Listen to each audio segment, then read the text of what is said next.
ఇర్మియా గ్రంథానికి వెళ్దాం. లెట్స్ గో టు జెర్మియా 32వ అధ్యాయం మొదటి 3 వచనాలు చదువుకుందాం. యూదా రాజైన సిద్కియా ఏలుబడి 10వ సంవత్సరమున, అనగా నెబుకద్రెజరు ఏలుబడి 18వ సంవత్సరమున యెహోవా యొద్ద నుండి ఇర్మియాకు ప్రత్యక్షమైన వాక్కు. ఆ కాలమున బబులోను రాజు దండు యెరూషలేమునకు ముట్టడి వేయుచుండగా సిద్కియా ఇర్మియాతో చెప్పినదేమనగా, యెహోవా ఈలాగు సెలవిచ్చుచున్నాడు, ఆలకించుడి, ఈ పట్టణమును బబులోను రాజు చేతికి నేను అప్పగించుచున్నాను, అతడు దానిని పట్టుకొనును. యూదా రాజైన సిద్కియా కల్దీయుల చేతిలో నుండి తప్పించుకొనక బబులోను రాజు చేతికి నిశ్చయముగా అప్పగింపబడును. సిద్కియా అతనితో ముఖాముఖిగా మాట్లాడును, కన్నులారా అతని చూచును. అతడు సిద్కియాను బబులోనునకు కొనిపోవును, నేను అతని దర్శించు వరకు అతడు అక్కడనే ఉండును. ఇదే యెహోవా వాక్కు. ఇక్కడ నెబుకద్నెజరు వచ్చేసి యూదా రాజు అయిన జెదకియాని తీసుకొని బానిస చేసేసి యెరూషలేముని బానిసలుగా తీసుకెళ్ళిపోతాడు. దేవుడు ఏం చెప్తున్నాడంటే, ఫైట్ చేయక, వెళ్ళిపో, లొంగిపో శత్రువు కింద ఉండు, కొంతకాలం ట్రైనింగ్ నీకు అవసరం. శత్రువు కింద కొన్ని బాధలో కొన్ని కష్టాలు నీకు మంచిదే అని చెప్పండి పక్కన వాళ్ళకి. సహించాలా, ఎందుకంటే ఈ సహనములో దేవుడు నిన్ను బలపరుస్తాడు, నీతో మాట్లాడతాడు. God will teach you and prepare you in that problems, in that pain, in that sickness, in that disease. God is not the author of that, but still he will bring you out of that captivity. మరి ఇర్మియా ఏం చేశారు ఆ టైంలో? 5 చదవండి. మీరు కల్దీయులతో యుద్ధము చేసినను మీరు జయమునొందరు అను మాటలు నీవేళ ప్రకటించుచున్నావని ఇర్మియాతో చెప్పి అతనిని చెరలో వేయించి ఉండెను. సో ఈ కాలంలో జెర్మియా ఏమో చెరలో ఉన్నాడు, అందరూ ఏమో బానిసలైపోయారు. ప్రస్తుతం కష్టాలు వచ్చి ఒక రోజు అయినట్టుంది. కష్టాలు వచ్చి ఏం చేయాలో అర్థం కావట్లేదు అందరికీ. ప్రవచనం నెరవేరిపోయింది. ప్రవచనం చెప్పిన జెర్మియా ఎందులో ఉన్నాడు? చెరలో ఉన్నాడు. అందరూ చెప్పండి, నా చెరలో కూడా దేవుడు నాతో మాట్లాడతాడనండి, నా బంధకాల్లో దేవుడు నాతో మాట్లాడతాడనండి. Expect God to talk in horrible situation. ఆ పడిపోయినప్పుడు దేవుడు మాట్లాడతాడు నీతో. పక్కన చెప్పండి, నువ్వు పడిపోయినప్పుడు కూడా దేవుడు మాట్లాడతాడని చెప్పండి. యా, తప్పు చేసావా, ఎవరన్నా తిట్టేసావా, కొట్టేసావా, ఇబ్బంది చేసావా, ఏదైనా పొరపాటు చేసావా, still God will talk to you. You messed up, he will talk to you. కోపంతో మాట్లాడతాడు, ప్రేమతో, రెండు. ఇక్కడ మరి వీళ్ళు దేవుడిని విడిచిపెట్టేసినప్పుడు దేవుడు వారిని కోపంతో బంధించాడు.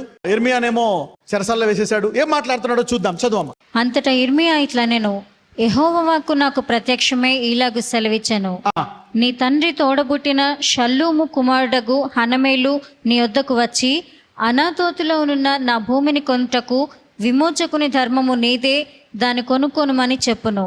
ఆగండి, దేవుడు ఏం చెప్తున్నాడు? ఇలాగ నీ బంధువు వస్తాడు, నీ బంధువు వచ్చి ఈ స్థలము కొనడానికి విమోచకుడు నువ్వే కొనుక్కో అంటాడు. అర్థం కాదు. మొత్తం అంతా చెరసాల్లోకి వెళ్ళిపోయి పాడైపోతుంటే ఇదేమంటే ఇలా మాట్లాడుతున్నాడు దేవుడు.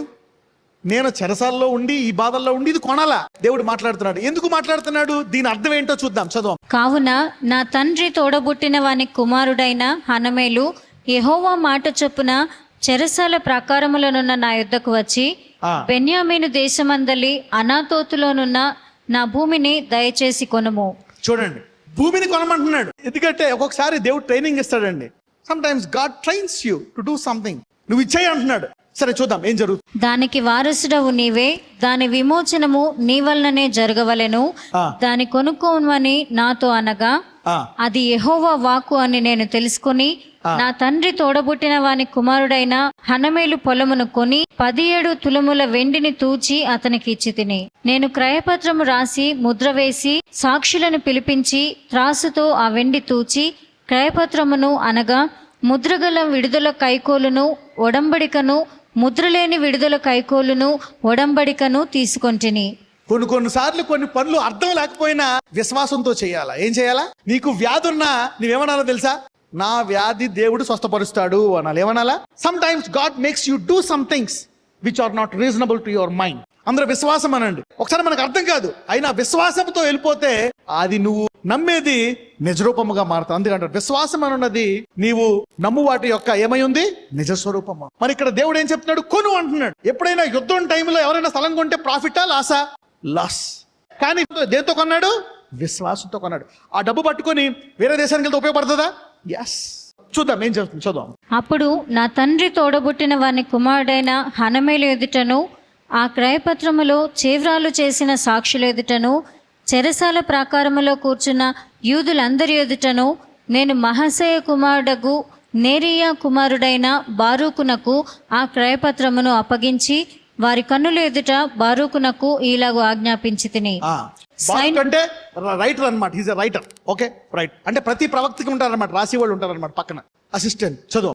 ఇశ్రాయేలు దేవుడును సైన్యములకు అధిపతియునగు యెహోవా సెలవిచ్చినదేమనగా. ఎందుకు దేవుడి పని చేయమంటున్నాడు ఆ కష్టకాలంలో? చదవండి.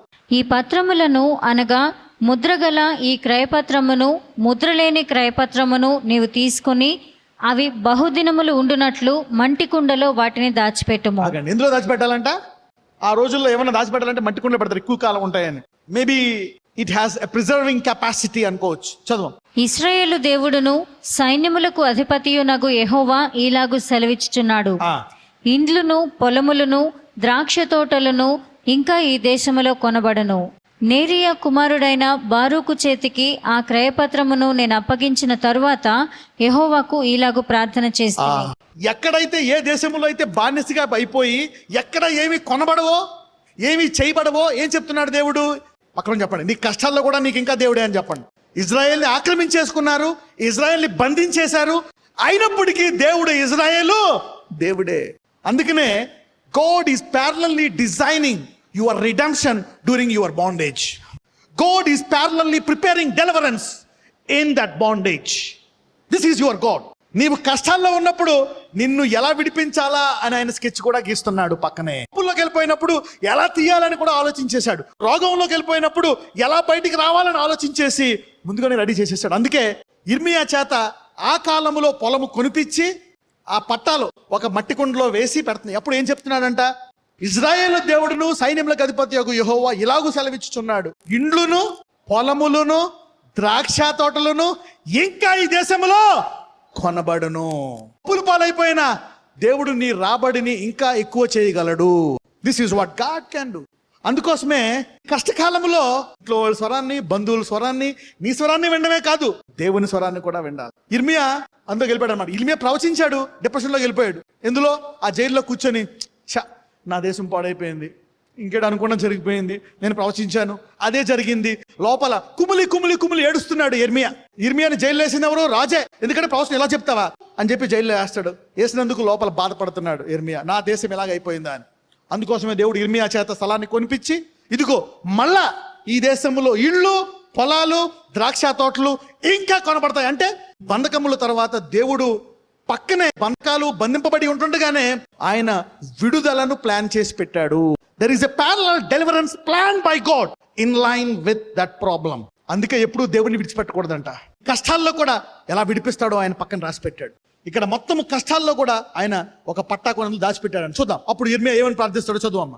యెహోవా ప్రభువా, సైన్యములకు అధిపతి యొగు యెహోవా అను పేరు వహించువాడా, శూరుడా, మహాదేవా, నీ అధిక బలము చేతను చాచిన బాహువు చేతను భూమి ఆకాశములను సృజించితివి, నీకు అసాధ్యమైనదేదియూ లేదు. అప్పుడు దాకా ఏడిసి అయిపోయింది అనుకునే ఇర్మియాకి ఎప్పుడైతే దేవుడు ఈ విశ్వాస వాక్యము చెప్పాడో, మళ్ళా దీన్ని ద్రాక్ష తోటలు, ఇల్లు, వాకిళ్ళు అన్ని అమ్మి చక్కగా ప్రశాంతమైన దేశముగా నేను చేయగలను అంటున్నాడు. ఎవరెవరైతే మీ జీవితంలో ఆరోగ్యాన్ని, ఆస్తుల్ని, ఇల్లుని, శాంతిని, కుటుంబాలని, పిల్లల్ని, రకరకాల మందిని కోల్పోయి దుఃఖంలో ఉన్నారో, దేవుడు నీ ఆనందాన్ని, సమస్తాన్ని తిరిగి చేయగలడు. ఎంతమంది నమ్ముతున్నారు ఇలా చేయగలడని? Yes, God is parallelly. చెరసాల్లో ఉంటాడు కదా, బయటకు వచ్చాక మాట్లాడా? చెరసాల్లో ఉంటాడు కదా మాట్లాడా? చెరసాల్లో ఉంటాడు కదా మాట్లాడుతున్నాడు దేవుడు. Sometimes the more you need to listen to God is when you are going through a big trouble. నీవు ఎప్పుడైతే ఒక ఘోర సమస్య గుండా వెళ్తున్నావో అప్పుడే ఈ దేవుణ్ణి నువ్వు అడగాల, ప్రభువా దీని తర్వాత ఏంటి అని. ఈ కష్టం ఎందుకు వచ్చింది? కరెక్టే చెప్తాడు దేవుడు ఎందుకు వచ్చిందో అది కూడా. ఈ బాధ ఎందుకు వచ్చింది? నా జీవితం ఎలాగైపోయింది, ఇలా చేస్తుంటే బాగుండు, అలా చేస్తుంటే బాగుండు. అప్పుడు ఇదంతా ఆపే, నన్ను ఏమడగాలి తెలుసా? ఈ కష్టం వచ్చిన తర్వాత దీని తర్వాత నన్ను నువ్వు ఎలా బయటికి తీయబోతున్నావు, ఏమి ఇవ్వబోతున్నావు, ఇందులోంచి నన్ను ఎలా బయటికి రప్పించబోతున్నావు. Ask me for a solution, don't tell me your problem. నీ సమస్య నాకు చెప్పక ఏ పరిష్కారం కావాలో నాకు చెప్పు. Ask me. అస్థానం నీ సమస్య చెప్పడమే కాదు, పరిష్కారం కూడా అడగాల. దేవుడు ఈ సమస్యతో పాటు పక్కన పరిష్కారం పెట్టాడా లేదా? ఎస్. అంటే ఇర్మియాకి ఆనందం వచ్చిందన్నమాట. అమ్మయ్యా, నేను నా స్థలము మళ్ళా నేను పొందుకుంటాను. ఇర్మియా కొన్ని నెలలు, కొన్ని సంవత్సరాలే, మళ్ళా ఆ స్థలము నీకు వచ్చేస్తుంది. ఇదిగో ఈ పట్టాల రోజు జాతక దాచిపెట్టాడు. God has a word for everyone who is going through a problem. కరెక్టే, ఏం చేయకుండా కూడా కష్టాలు తెచ్చుకొని ఉండొచ్చు, మంచి చేసి కూడా కష్టాలు తెచ్చుకొని ఉండొచ్చు, అన్ని రకాలుగా. అయినప్పటికీ దేవుడు ఆ కష్టాల్లో, ఆ బాధల్లో నీతో మాట్లాడడానికి సిద్ధముగా ఉన్నాడు. God has planned a parallel deliverance in time of that trouble. ఓ పక్కన కష్టము, వేదన, ఆ పక్కనే దేవుడు మాట్లాడుతున్నాడు చెరసాల్లోనే, ఎలా విడిపిస్తాను అని. అప్పుడు ఇర్మియా అంటున్నాడు, దేవా నీకు అసాధ్యమైనది, అందరూ చెప్పండి, యేసయ్యా నీకు అసాధ్యమైనది లేదు, నేను కోల్పోయింది తిరిగి ఇచ్చేసి మళ్ళా నా జీవితంలో ఆనందము కలుగు చేయగల దేవుడవు. నజరేయుడైన యేసు నామమున నన్ను ఆశీర్వదిస్తాడు. నేనేం కోల్పోయినా నిరీక్షణ కోల్పోను. నా కుటుంబాన్ని తిరిగి కడతాడు, నా పిల్లల్ని దేవుడు దర్శిస్తాడు, నా కుటుంబాన్ని తిరిగి కడతాడు, నా జీవితాన్ని తిరిగి కడతాడు, నన్ను స్వస్థపరుస్తాడు. He will restore till joy comes, my Lord. నా కుటుంబాన్ని సాక్షిగా వాడుకో. ఈ సంవత్సరం వాగ్దానాలు నెరవేర్చు. కృప, పరిశుద్ధత, తిరిగి సమస్తాన్ని పొందుకొనుట, ఈ 3 వాగ్దానములు నెరవేర్చమని నజరేయుడైన యేసు నామమున ప్రార్థిస్తున్నాము తండ్రి. ఆమేన్.